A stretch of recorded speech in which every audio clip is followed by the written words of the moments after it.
नमस्कार। कल्पना कीजिए, हसीन वादियां हैं, कभी हरियाली तो कभी बर्फ। हमारी एक नायिका झीमी सी साड़ी में, नायक उसका पेट पकड़ता है, कंधा गाल गर्दन चूमता है। कभी वो नायिका के लिए अपना घर बाहर छोड़कर आता है, सारी दौलत ठुकरा कर उसके पास आता है। और कभी वो नायिका से इतनी मोहब्बत करता है, जब उसकी शादी किसी और से हो रही होती है तो नायक अपने सारे आंसू पी जाता है। Very sad story. अब एक और काम कीजिए, इन नायिकाओं के चेहरों की कल्पना कीजिए। क्या रंग रूप है नायिकाओं का, कैसी दिखती है? गोरी दिखती है ना? बेशक गोरी दिखती होंगी। बीते हफ्ते खबर आई कि तमाम फेयरनेस क्रीम बनाने वाले अब इनकी रीब्रांडिंग करेंगे। मसलन fair and lovely fair and handsome में से फेयर हटा दिया जाएगा। ये बात कितनी सच है बाद में पता लगेगा, लेकिन फेयर एंड लवली भारत में 70 के दशक से बिक रही है। साल 2006 में एक स्टडी हुई थी जिसके हिसाब से गोरेपन का प्रोडक्ट बेचने वाले मार्केट में इसका शेयर करीबन 70% का है। इसका अंदाजा आप ऐसे लगा सकते हैं कि 90 के दशक में, जब हम छोटे हुआ करते थे, वो दौर था 90 के दशक का। मेरे दोस्त था, अमीर व्यवसाय परिवार से आता था, उसकी माँ, उसकी बहन और एक मजदूर का बेटा, वो भी इस क्रीम का इस्तेमाल करता था। मैंने तीनों के घरों में ये क्रीम देखी थी। शुरुआती दौर में ये जो ट्यूब थी 5 रुपए के पैक से उठने शुरू हुई।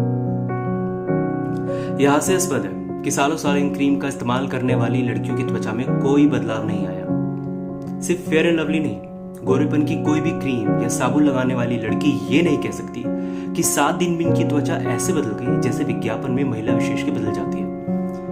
इन्होंने आपको एक फेयरनेस मीटर भी दिया था, आपको याद हो, कि आप अपनी त्वचा के बदलते रंग को माप सके। मेरे हिसाब से इसका नाम इनसिक्योरिटी मीटर होना चाहिए, जिससे आप अपने ही अंदर खुद की त्वचा के लिए हुई निराशा को धीरे धीरे घृणा में बदल पाए, जो अपने प्रति पूरी तरीके से घृणा में बदल जाए। इन क्रीम का सफर देखिए। सबसे पहले उन्होंने ये बताया, यदि आप काली और आपकी शादी नहीं हो रही तो ये गलती आपकी, आप काली त्वचा के साथ पैदा हुई।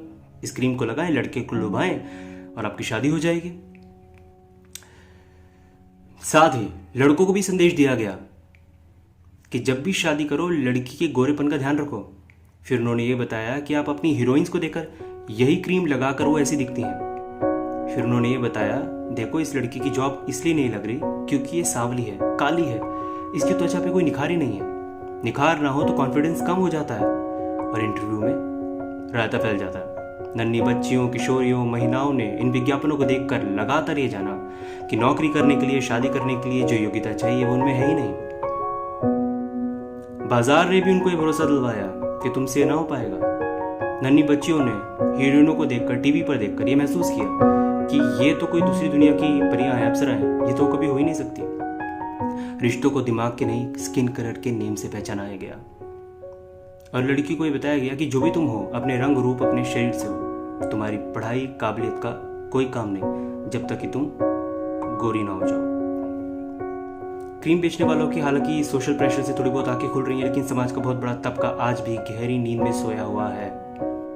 बच्चों की किताबों में लड़कियों के जो चित्र हैं वो गोरे रंग के हैं। बुरे व्यक्तियों को हम काले दिल का कहते हैं, परियों को गोरा बनाते हैं, राक्षसों को काला।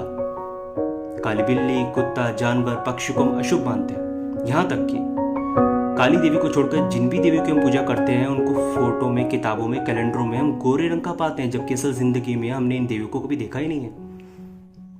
वैसे तो पुरुषों को भी, आदमी को भी काला कलुटा कहकर उनका मजाक बनाते हैं, लेकिन अगर काली लड़की होते मजाक से भी काफी ऊपर हो जाता भाई। जो माँ बाप सोचते हैं 25 साल की हमारी बेटी हो गई, अब इसकी शादी कर दो, अगर उनकी बेटी काली है तो उनका सर नीचे हो जाता है।